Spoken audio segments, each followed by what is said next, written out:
No, tenemos que tener cuidado. Baja, poquito a poquito, no hagas ruido.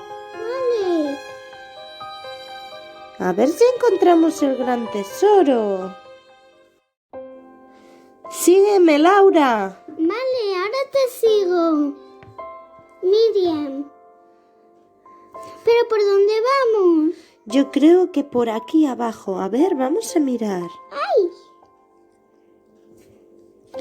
Por aquí yo no encuentro ningún tesoro. ¡Hala, mira! ¡Una perla! ¡Yupi!